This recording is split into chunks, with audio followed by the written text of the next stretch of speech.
Olá, tudo bem? Está no ar mais um Universiência, o primeiro programa brasileiro de TV aberta e internet, produzido por meio da colaboração entre as universidades e TVs públicas nordestinas. Aqui, a gente pode acompanhar a ciência produzida no Nordeste brasileiro. Vamos conferir os destaques de hoje? Universidade Estadual da Paraíba localiza antigas habitações dos índios tupis. A descoberta pode alterar a história do estado. Pesquisadores investigam a potencialidade inseticida de óleos essenciais na Universidade Estadual do Sudoeste da Bahia. E veja também, na Universidade de Pernambuco, cientistas experimentam a casca de sururu na construção civil.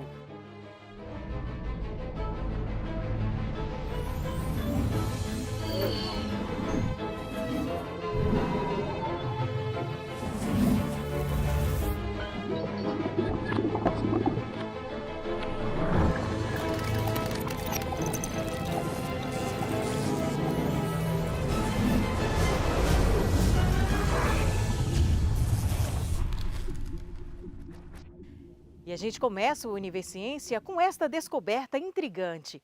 É que pesquisadores da Universidade Estadual da Paraíba catalogaram resquícios de ocupação de índios tupis em pelo menos 16 locais do estado. O material descoberto até agora é tratado e guardado no Laboratório de Arqueologia e Paleontologia da universidade e pode ajudar a reescrever a história da Paraíba. Olha só a conservação dessa tigela feita em argila com desenhos geométricos característicos dos índios Tupi-Guarani. Ela estava enterrada a cerca de 1,5 metros de profundidade e é uma das peças encontradas pela equipe de historiadores da pesquisa sobre índios Tupi no interior da Paraíba. As escavações vêm sendo feitas há mais de 2 anos e o que eles encontraram no sítio Moconha, em Serra Grande, a cerca de 450 quilômetros da capital João Pessoa, mostram novas possibilidades sobre a história da Paraíba. Até então, acreditava-se que no que hoje é o estado da Paraíba, nós tínhamos dois grandes grupos indígenas, Tupi, que habitava basicamente a área do litoral, mas claro que nós temos evidências também do povo Tupi nessa região do Brejo da Paraíba. E no interior, nesses sertões propriamente dito, a gente acreditava que havia os tapuias, representados pelos cariris e pelos taraidius. Com as novas descobertas, descobertas extras de 2 anos para cá, 2 anos e meio aproximadamente, nós começamos a identificar a presença tupi nessa região do sertão propriamente dito. Só para vocês terem uma ideia, hoje nós já temos 19 sítios arqueológicos tupi nesse interiorzão, nesse sertãozão.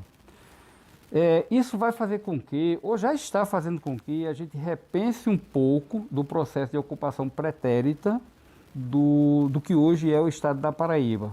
Porque antes a gente acreditava tupi no litoral, tapuias no sertão. E agora, a gente com essas novas pesquisas, agora a gente tem a presença tupi também no sertão. Então isso vai fazer com que a gente repense, o processo de ocupação pré-histórica de nossa região, basicamente do nosso estado. Os pesquisadores conseguiram vários artefatos que dizem muito sobre as características dos povos indígenas que habitaram também o sertão paraibano. Temos encontrado urnas funerárias, em boa quantidade, e nós temos encontrado alguns enfeites corporais, a exemplo de tambetais, tanto tambetá, nós temos um tambetá de amazonita e foi evidenciado também um outro tambetá de mármore. Nós temos encontrado os ossos humanos, claro, em algumas urnas funerárias. Claro que esses ossos eles são bastante friáveis e tal, e aí todo esse material vai passar por um rigor processo de higienização, de colagem, de tombamento e depois guarda em nossa reserva técnica. Temos encontrado também bastante tigelas de usos diversos desses grupos humanos. E em algumas dessas tigelas e até em urnas funerárias, e aí vem um ponto que tem chamado a atenção de pesquisadores do Brasil, são os desenhos, os motivos geométricos da pintura tupi. guarani. Quando as peças chegam aqui no laboratório, provenientes das pesquisas do professor Juvandi, inicialmente a gente tem cuidado com cada uma delas, principalmente por conta da condição que elas se encontram, né? Como são achados de muitos anos, muitas delas se encontram em certa parte fragmentadas, frágeis, devido à ação do tempo.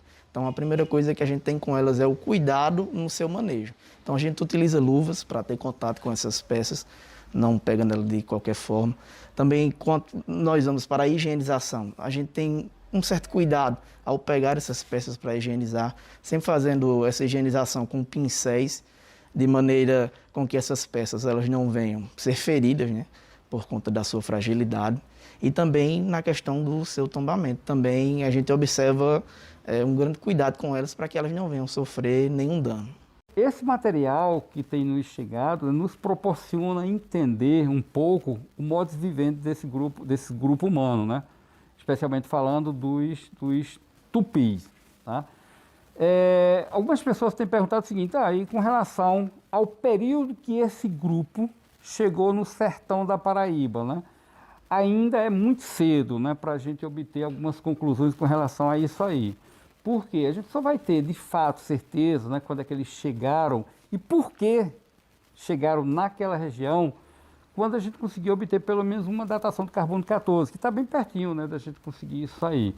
Mas nós acreditamos, tá, que isso, claro, ainda é prematuro, mas nós acreditamos que esses grupos humanos, eles habitaram nesse sertãozão aí entre 400 e 600 anos antes do momento presente. A gente acredita, portanto, na época do contato, né, na época em que os portugueses e espanhóis chegaram por aqui, esses grupos já viviam nessa região do sertão. Um fato que nós temos notado bem interessante, né, que está ligado inclusive ao cotidiano deles, é a área que eles habitavam. Geralmente, né, são áreas abrejadas, mesmo, né, no sertão, na região de semiaridez, mas nós temos áreas abrejadas, né? Aquelas áreas, né, de uma altitude mais elevada, o que a gente já pode, né, meio que afirmar que essa questão da altitude favorecia ao grupo tupi um melhor desenvolvimento humano. Além do professor Juvandi, o grupo conta com 12 pesquisadores, entre a equipe de escavação e a parte que atua dentro do Laboratório de Arqueologia e Paleontologia da UEPB, o único no estado. Karen Moraes cursa o 8º período da graduação. Ela é bolsista do projeto e está contribuindo com a história da Paraíba. Enquanto historiadora, né, a gente aprende que a história está sempre em transformação, ela nunca é fixa, né? E é muito curioso que na escola eu aprendi que os tupis estavam em uma região e os chapuias estavam em outra, era uma informação comum a todos, né? E ao participar desse projeto, nós vimos que a história é muito mais abrangente, né? Não houve essa divisão. É uma pesquisa de grande importância, porque nós estamos lidando com peças, com documentos que podem mudar completamente, né, o rumo da pré-história paraibana. Os trabalhos continuam e todo o estudo dos pesquisadores da UEPB está regulamentado pelo Instituto do Patrimônio Histórico e Artístico Nacional, o IPHAN. O material coletado deve ser datado através do método Carbono 14, nos Estados Unidos. Uma descoberta interessante do estado da Paraíba sobre a nossa história indígena. E daqui a pouco, os cientistas da Universidade Estadual do Sudoeste da Bahia estudam o potencial inseticida de óleos essenciais. É depois do intervalo. Fique com a gente.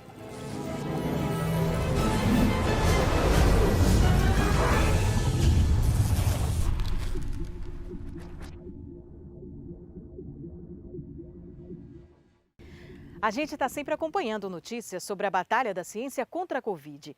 Mas a verdade é que os pesquisadores não param em suas diversas atuações e estão atentos aos desafios a serem vencidos.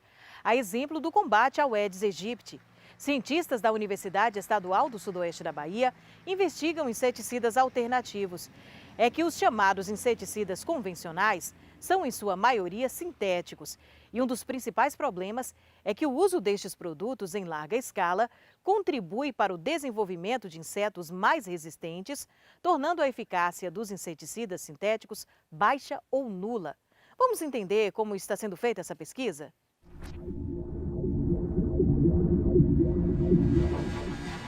É utilizar plantas que têm potencial inseticida, para então nós levarmos essas plantas para o laboratório, então fazer as diferentes extrações e usar esses extratos para testá-los em jovens, em larvas e em adultos do Aedes aegypti. É importante salientar que este controle alternativo, a gente chama de inseticida botânico, seria mais um pilar para integrar ao controle integrado de pragas. Nós desenvolvemos projetos de pesquisa em colaboração na UESB, a partir da criação do núcleo de pesquisa em química aplicada.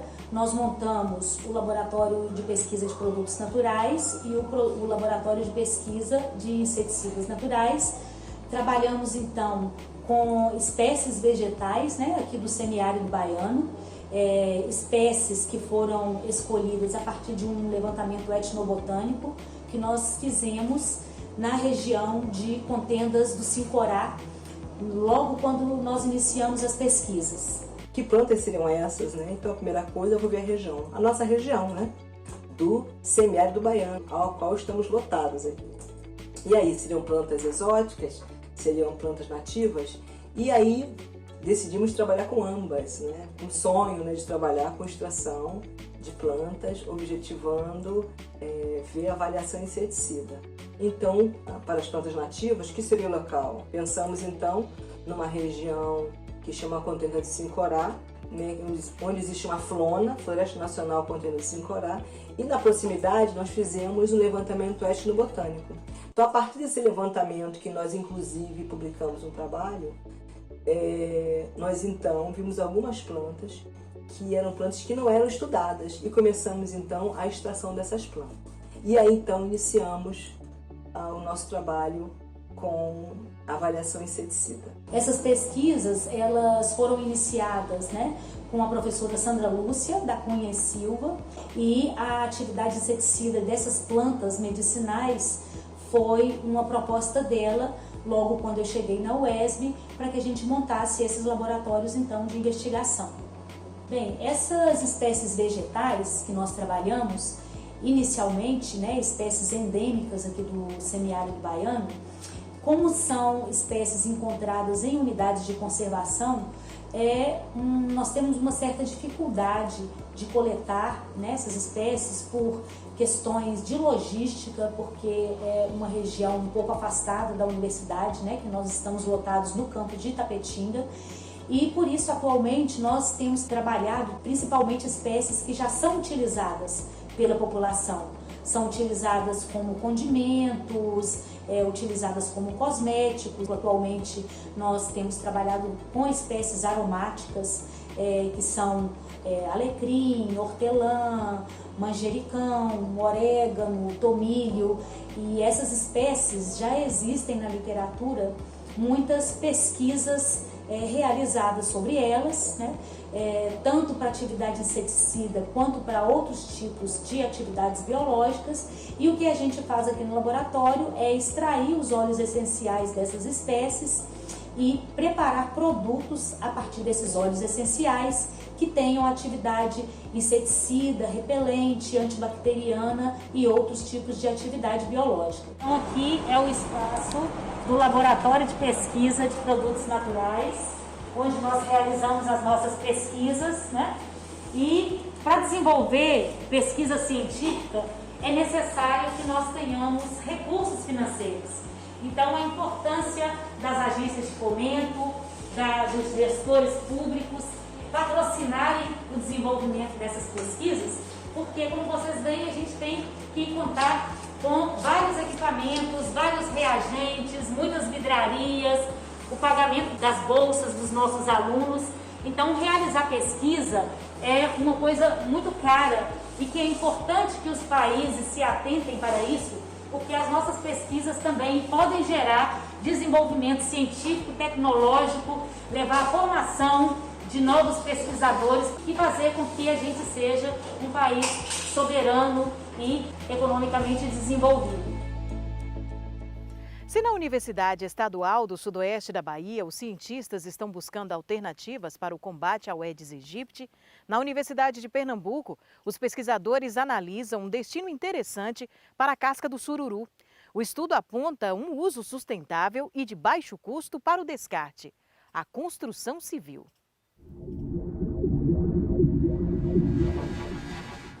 Já imaginou transformar a casca do sururu em material de construção?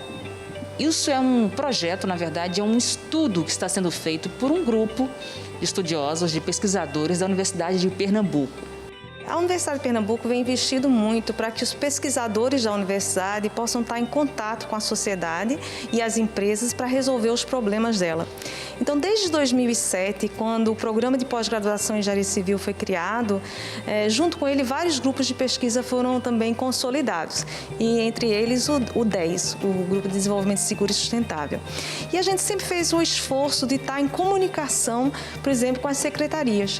E a Secretaria do Meio Ambiente e Sustentabilidade de Recife, na época, em 2017, entrou em contato com a gente para falar sobre o problema dos resíduos produzidos na Ilha de Deus. E aí é uma comunidade pesqueira que sobrevive da venda do sururu, principalmente, e 80% do que vem do sururu se transforma em resíduos, que poluem o local. Então, diante dessa problemática do descarte dos resíduos na Ilha de Deus, em paralelo, outro problema, que é o uso abundante de recursos naturais na construção civil, surgiu a ideia de utilizar esse material como parte de agregado em materiais cimentícios. Então, nós fizemos, como substituição parcial da areia, nós fizemos a coleta das conchas na Ilha de Deus, passamos por um processo de triagem para tirar as impurezas, resto de lixo, lavagem. A gente secou na estufa, passou por um processo de trituração, depois um processo de peneiramento para retirar o excesso de finos. E então a gente ficou com um material muito semelhante à areia.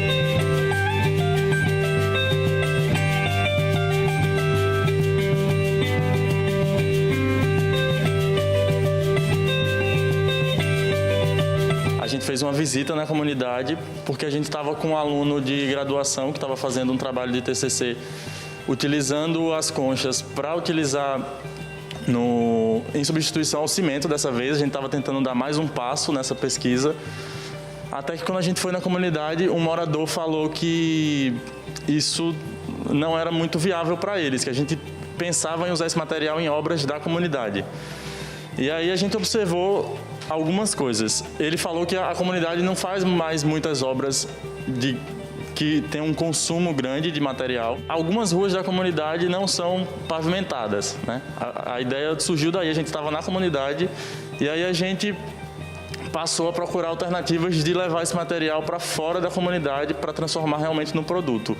E aí fomos atrás de empresas de pré-moldados para fazer essa parceria e produzir esse bloco de piso com substituição em 5%, 10% e 12% do resíduo de concha de sururu em substituição à areia. Nós estamos pensando em fazer ensaios mais voltados para o trabalhador, para a pessoa que vai estar utilizando, que seria o usuário final, a pessoa final utilizar aquele material.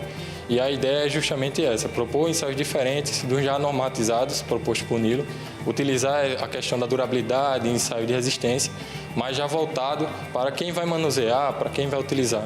Outra questão importante, se esse material ele solta, ele gera alguma poeira, se for inalada por alguma pessoa, se gera alguma questão de saúde importante.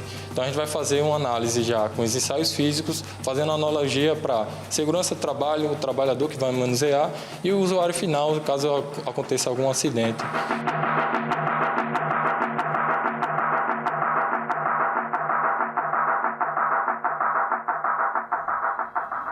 E assim seguem as universidades nordestinas em busca de alternativas sustentáveis para a construção civil. E veja daqui a pouco, história do São João dos povos indígenas. Depois do intervalo, a gente volta já já.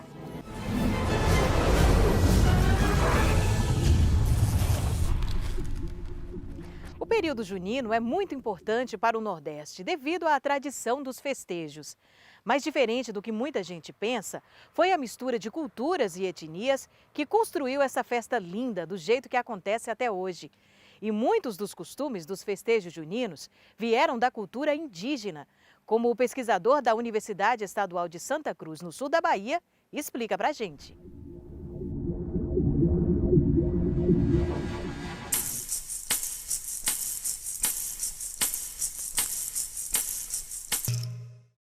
Tupinambá subiu a serra, todo coberto de pena. Tupinambá subiu a serra, todo coberto de pena. Ele foi, ele é o rei da Jurema. Costumo dizer que nós, os povos indígenas, já somos muitas coisas antes dessas coisas serem oficializadas. Todo mundo sabe que em março, o pessoal chama de São José, né? Faz a plantação e se colhe no São João. Por que no São João? A história conta que Maria vai visitar Isabel, a prima dela, e Isabel anuncia a Maria que está grávida, a grávida de um menino, né?